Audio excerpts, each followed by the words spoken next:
going to continue our exercise 5.2 of arithmetic progression of class 10.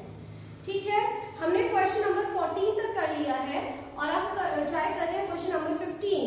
Question number 15 में देखिए उन्होंने कहा है for what value of n, n की वैल्यू आपको निकालनी है, are the nth term of two APs equal. आपको दो एपी दिए हुए हैं, उनकी nth टर्म जो है आपस में इक्वल है, वहां से आपको सॉल्व करना है कि n क्या होगा. ठीक है, तो फर्स्ट एपी जो आपको गिवन है वो लिख लेते हैं पहले. 15 क्वेश्चन है. ठीक है, तो ये आपका फर्स्ट एपी आ गया. फर्स्ट एपी आपको गिवन है 63, 65, 67. ठीक है, उसके बाद यहां से आप क्या करते हैं, a निकाल लेंगे. ठीक है, d निकाल लेंगे. a n आपको नहीं पता. ठीक है, इसको ऐसे ही रखेंगे. ठीक, इसके बाद आप क्या करेंगे, सेकंड आपका एपी क्या है, सेकंड एपी आपको दिया हुआ है 3, 10, 17. ठीक है, यहां से a निकाल लीजिए, d निकाल लीजिए और a n निकाल लीजिए. ठीक है, a n तो आपको गिवन नहीं है, लेकिन a n की जगह आपको क्या कर सकते हो, आप a n को क्या लिख सकते हैं, a plus n minus 1 into D. ठीक है, और यहाँ पे वैल्यूज रख देंगे. a का वैल्यू कितना है आपका 63, d का वैल्यू कितना है 65 माइनस 63 विच इम्प्लाइज 2. ठीक है, तो आ जाएगा n माइनस 1 इंटू 2. ठीक है, उसके बाद यहाँ पर a का वैल्यू कितना है 3, d का वैल्यू कितना है 10 माइनस 3 विच इम्प्लाइज 7. ठीक है, n का वैल्यू कितना है a plus n minus 1 into D. तो a कितना है आपका 3 plus n minus 1 into D कितना है 7. ठीक है, अब उन्होंने ये कहा है कि जो a n की टर्म्स है ये दोनों में आपस में इक्वल है. ठीक है, तो इसके आगे आप क्या करेंगे, अकॉर्डिंग टू क्वेश्चन इस वाले n को स्मॉल से इसको कैपिटल से शो कर लेते हैं. ठीक है, तो a n दिया हुआ है कैपिटल A n के. ठीक है, तो यहाँ पे n की वैल्यू रख देंगे इसके नीचे और यहाँ पर भी a n की वैल्यू रख देंगे इसके नीचे. मतलब ये वाला वैल्यू और ये वाला वैल्यू दोनों इनके नीचे रख देंगे. इनको सॉल्व करेंगे और यहाँ से आपको n की वैल्यू फाइंड आउट हो जाएगी. ठीक है, तो ऐसे आपको क्वेश्चन नंबर 15 को ट्राई करना है. ठीक, अब देखिए क्वेश्चन नंबर 16. क्वेश्चन नंबर 16 में क्या बोला है, डिटरमाइन द AP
17 देखिए, find the 20th term of from the last term of AP this.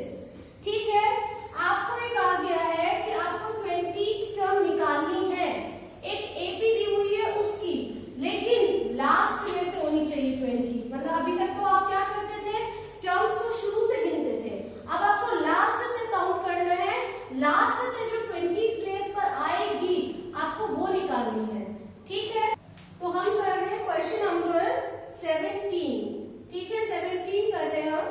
आपको 20th टर्म निकालना है, तो n इज इक्वल टू आपको गिवन है 20। ठीक है, आपको एक एपी दिया हुआ है। ठीक है, इस एपी में आपको बोला हुआ है 3, 8, 13 और लास्ट टर्म आपको कितना दिया हुआ है 253। ठीक है, देखिए इसको करने के लिए आप क्या कीजिए, अब अगर आपको 20 शुरू से तो निकालना नहीं है, तो ये जो आपको जो एपी गिवन है, ये जो ये तब सही है अगर आपको शुरू से 20 टर्म निकालना होता तब। ठीक है, आपको कहां से निकालना है, आपको लास्ट से निकालना है, तो हम एपी को क्या कर देते हैं, थोड़ा रिवर्स कर देते हैं। ठीक है, तो सबसे पहले आप 253 लिखेंगे। अब देखिए आपको 253 से 3 की तरफ जाना है। आप देख सकते हैं कि नंबर्स कम हो रहे हैं, मतलब डिक्रीजिंग ऑर्डर है। ठीक है, गैप कम नहीं होगा। देखिए 3 और 8 के बीच में कितने का गैप है, 5 का गैप है। इसका मतलब यहाँ पे 5 कम होता, इस तरफ जाओगे तो 5 बढ़ रहा है, और उल्टा देखोगे तो 5 क्या हो रहा है, माइनस हो रहा है। तो आप एपी अपने आप से बना सकते हैं। अभी भी 253 है, 253 में से आपको कितना लेस करना है, 5 लेस करना है, तो कितना आ जाएगा आपका 248। ठीक है, शुरू के 2 टर्म्स आपको पता चल गए, लास्ट टर्म आपकी क्या रहेगी, 3 ही रहेगी। तो आपने क्या कर लिया, आपने एपी को रिवर्स कर लिया, जिससे कि अब आप इजीली शुरू से 20 प्लेस पर जो आ रहा है वो निकाल सकते हैं। यहाँ से आपको ए पता चल गया। ठीक है, आपको डी पता चल गया, 248 माइनस 253 which implies -5। ठीक है, अब इसके बाद आपको और क्या करना है, इसके बाद आपको n आपको दिया हुआ है 20, आपको a n की आइडेंटिटी लगानी है। a n मतलब n की जगह क्या लिख देंगे, 20 लिख देंगे, फॉर्मूला जब आप खोलेंगे तब, और इजीली सॉल्व करके आंसर आ जाएगा। ठीक है, अब देखिए question number 18, the sum of the 4th and the 8th term of the AP. ठीक है, आपको सम बोला हुआ है 4th टर्म का और 8th टर्म का। ठीक है,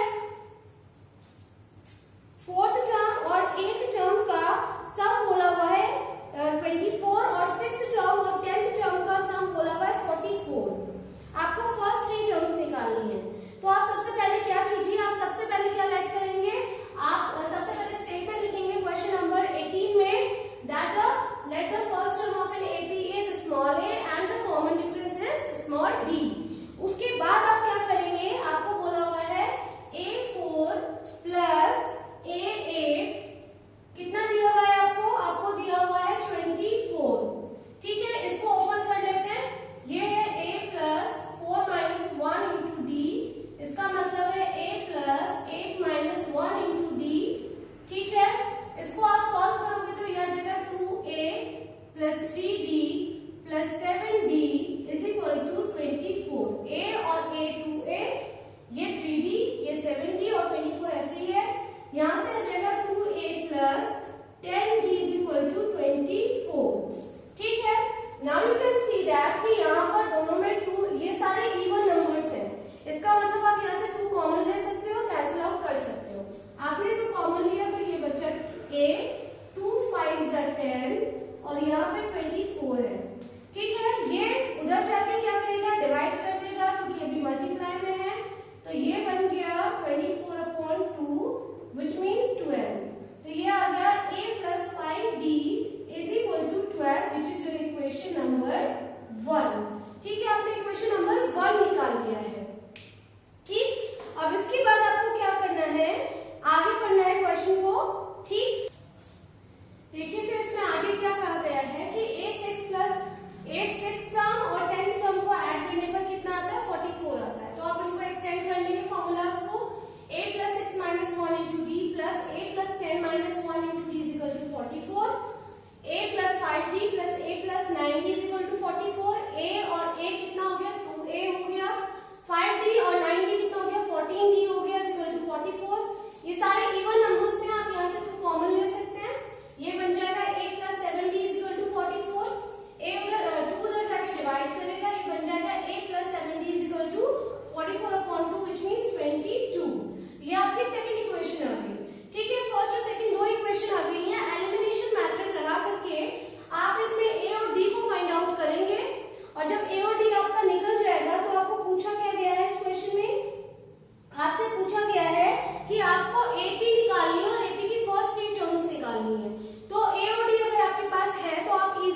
करेंगे। क्वेश्चन नंबर 19 देखेंगे। Subbarao started work in 1995 at annual salary ₹5,000। Subbarao जो है वो क्या करता है, जॉब करना शुरू करता है 1995 में, और तब उसका सैलरी कितना था, 1995 में उसने करना शुरू किया और दैट टाइम ही वाज पेड ₹5,000। उसको 5,000 रुपए पेड हो रहे थे and received an increment of ₹200 each year. हर साल उसको 200 रुपए का इंक्रीमेंट मिलता है। ठीक है, मतलब कि 1996 में उसकी सैलरी कितनी हो जाएगी, 200 इसमें ऐड हो जाएगा तो उसकी सैलरी कितनी हो गई, 5,200 रुपीज। ठीक है, इसी तरीके से उसकी सैलरी हर साल 200 रुपए बढ़ रही है। ठीक है, और कितने पे पहुंच गई उसकी सैलरी, 7,000 रुपीज पर पहुंच गई है। आपको ये बताना है कि किस ईयर में ऐसा हुआ है। ठीक है, तो आपको ये बताना है कि इनके बीच में कितने स्टेप्स लिखे गए हैं। ठीक, तो उधर आप जोड़ करके ईयर फाइंड आउट कर सकते हैं। ठीक है, तो आप क्या करेंगे, सबसे पहले देखिए एक सीरीज बन गई है। इस सीरीज में आपको ए पता है 5,000।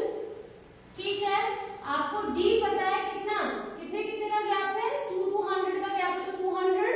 ठीक है, आपको ए एन पता है कितना है, 7,000 रुपीज। लास्ट में जो बना था वो ये है, आपको एन निकालना है। ठीक है, आप क्या करेंगे, ए एन की आइडेंटिटी लगा देंगे और फॉर्मूले में वैल्यू रख के क्या निकालेंगे, एन निकाल लेंगे। एन निकालने के बाद आपको ये पता चल जाएगा कि कितने ईयर्स ऐड करने हैं।